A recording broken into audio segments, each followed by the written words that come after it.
Hi, I'm Dave Scott. I'm here at the Four Seasons Walleye, the Queen K Highway, where the Ironman is right over here, and I'm out here for my Four Seasons camps. Got a great question for the Lava Magazine readers from a woman who's busy with children, wanted to know whether or not she should get in any kind of resistive training and also mobility or stretching. And yes, absolutely. You have to get it in, because even if you have to give up some of your workout time, swim, bike, run, you better get in at least 3 times a week. And the return is great. I say 3 times a week, 10 to 15 minutes on those 3 sessions. Each one 10 to 15 minutes, you can reap the benefit. And it should be a combination of mobility, stretching, and strength. When do you do it? You do it at night, or you do it in the morning before your kids are up, or where your kids are doing their homework at night. And I'm not being silly about this at all. I mention this to a lot of folks. Do it at night, get on the floor, minimal amount of equipment. I have a lot of exercises on my website, but I'm going to give you a couple examples of what you should start with right now.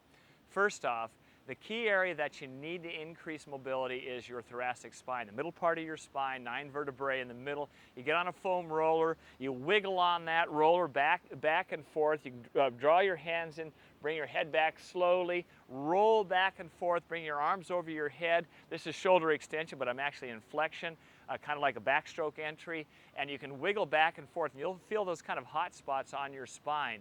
Bring it all the way down to your lower lumbar. That'll help your hip flexors, because that's the second area. Stretch your hip flexors as well. So you're rolling it down to your lower spine, you're bringing it up to your cervical spine, covering that whole roller.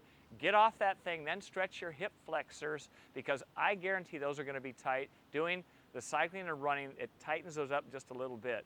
Strengthening, what do we need to do? If there's one area across the board, and I saw this with Chrissy Wellington, world champion, and Craig Alexander, is weak gluteals. The gluteals are the key to the engine of the core and driving that cycling and running, and also maintaining good swim integrity.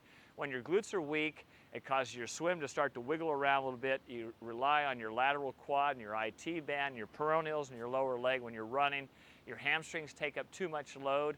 Also on the bike, so get your gluteals strong. And again, come back to my site. I have a lot of different exercises I'll show you, but don't just look at strength and mobility as, oh, I can do that later. No, don't do it later. Start right now and do it through your entire season.